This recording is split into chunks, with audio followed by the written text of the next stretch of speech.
Helen Crlenkovich was a pioneer, a trailblazer. She's the first woman elected to the Croatian American Sports Hall of Fame. Helen was born in Columbus, Ohio, on June 14, 1921. Her parents were Croatian immigrants, Adam Crlenkovich and Anna Tomic. Helen was married to Robin Morgan. They had one child.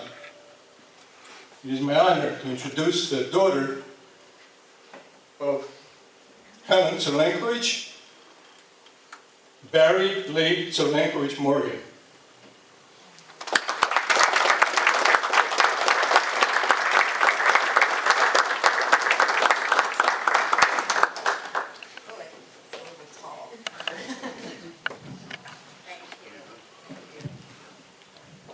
Well, as he said, my mother, Helen, was born at home in Akron, Ohio, actually in the county of Columbus, or district of Columbus, however you say.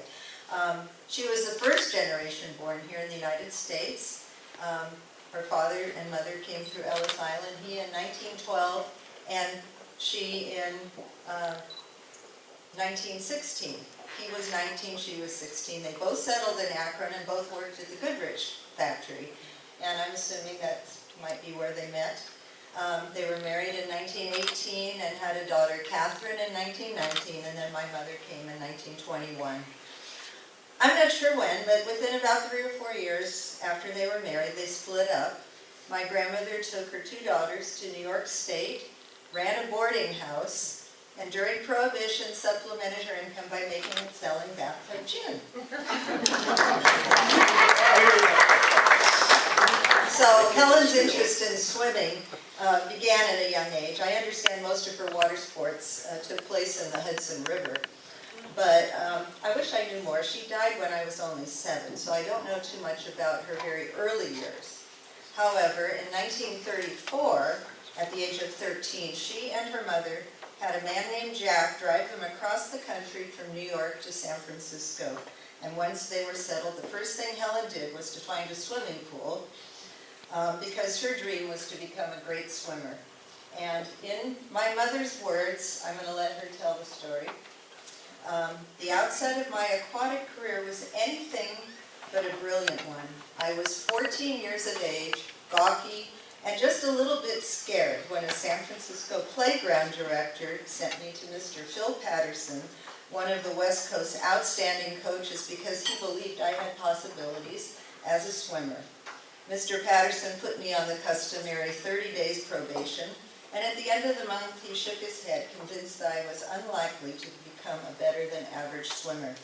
He decided, however, to give me another 30 days probation as a diver, took me to the sand pit. I was pretty terrible. I seemed to have no sense of balance and couldn't execute even a simple somersault. But I was determined not to miss this, my last chance. I persevered, practicing several hours a day, and finally I was permitted to leave the sand pit and go to the plunge. And here I was taught to enter the water head first with my feet together, my toes pointed, and then to combine the acrobatics I had learned in the sand pit with my diving. And then suddenly I developed that one thing that no one could teach me, a sense of balance, and from then on my diving began to click. Within 9 months, Helen was 3-meter springboard champion of California. By 1938, she had won the Far Western and the Junior National Springboard Diving Championship, and later that same year, she won the Senior National Indoor Diving Championship, defeating Marjorie Gestring, who was the reigning Olympic champion. She practiced her diving daily, and in addition, she worked as a cashier at the Fairmont Hotel, did some photography on the side, and studied pre-law at the City College of San Francisco, and she also took an aviation course and earned her solo pilot's license. Busy lady. In 1939, she won the U.S. Outdoor Senior Nationals held in Des Moines, Iowa, again beating Marjorie Gestring, and returning to San Francisco to be honored with a victory parade down Market Street. And we know all about those. Billy Rose wanted to hire her for his aquacade at the 1939 World's Fair in San Francisco. He offered her the highest salary he had ever offered anyone, but she turned him down.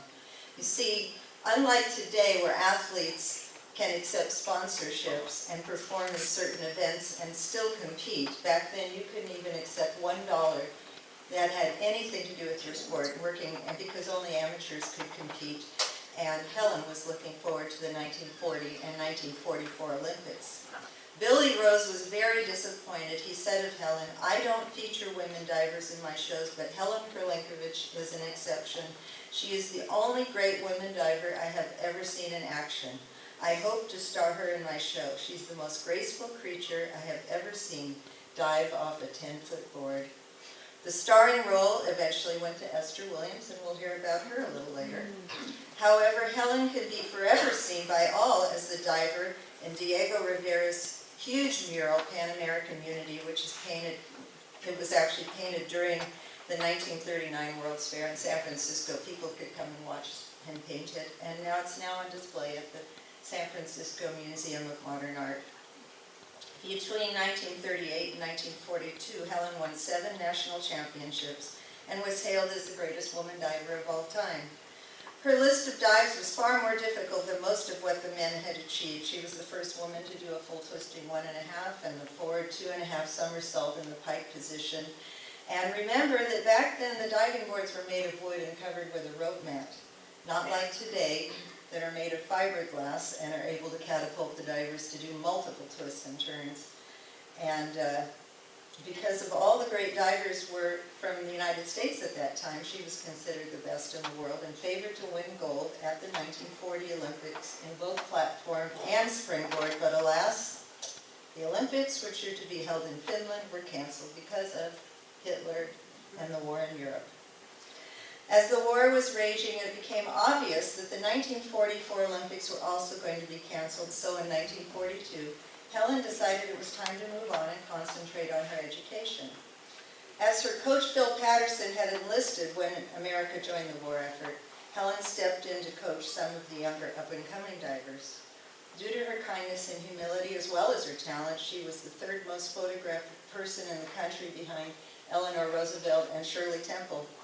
She used her celebrity to sell war bonds as well as other drives for supplies that were needed, such as rubber for tires, etc. And she also gave diving exhibitions for the soldiers. In 1943, she married my father, who was a Navy pilot.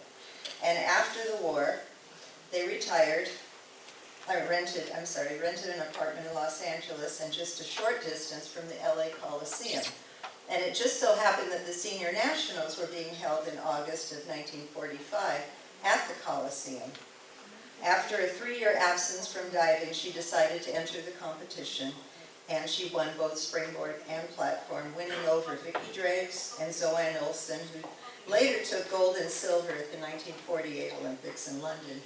That clinched her 8th and 9th gold medals in the Senior National Diving Championships.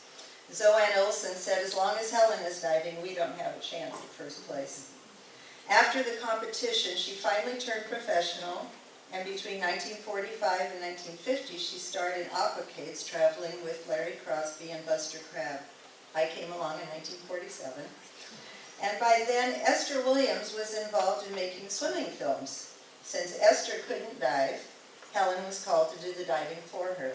Helen's diving can be seen in $1 Million Mermaid, Neptune's Daughter, and many others. And her 55-foot dive from a helicopter into a V formation of water skiers, choreographed by Busby Berkeley for the film Easy to Love, is nothing less than spectacular. And my grandmother actually told me that the first time they took her up in the helicopter, they took her up 150 feet. She didn't dive, but that 55 is enough. Anyway, in 1950s, Helen was coaching several young divers, including Tony Dow, who later became Wally and Leave It to Beaver, and was in the process of developing a state-of-the-art swimming and diving center. Her dream was to have a place with the best coaches to train young champions. The land was purchased, the blueprints drawn, when she got the news that she had an incurable cancer. She passed on July 19, 1955 at age 34. And just before she died, she was named to the Helms Diving Hall of Fame 1981, she was named to the International Swimming Hall of Fame. And in 1985, she was named to the San Francisco Prep Hall of Fame based on her outstanding achievements while she attended Mission High School. Helen was very proud of her Croatian heritage. She also refused to compromise and change her name, which was suggested by her coach. It was very common then. And she would be absolutely thrilled with this honor of being named to the first inaugural Croatian American Sports Hall of Fame. She's left us an incredible legacy, and not just as a sports hero, but as a human being. Whenever I've met people who knew her, they spoke of her kindness, her humility, and that she was a real lady and that she didn't like rudeness. She was very encouraging and helpful in passing on her knowledge to younger divers. Patty McCormick, who won the 1952 and 1956 Olympics in diving, said that Helen was the only one who told her that she could do it. Others told her she'd never make a champion. I'm so proud that she was my mother. She was fearless, even in facing death. Her only concern was leaving me. My regret is that I didn't have her longer and that my daughter and grandchildren didn't know her as their grandmother. She has made us all proud of our Croatian heritage, and we're glad that she's not forgotten for what she gave to her sport and to the world. And thank you so much for honoring her in this way.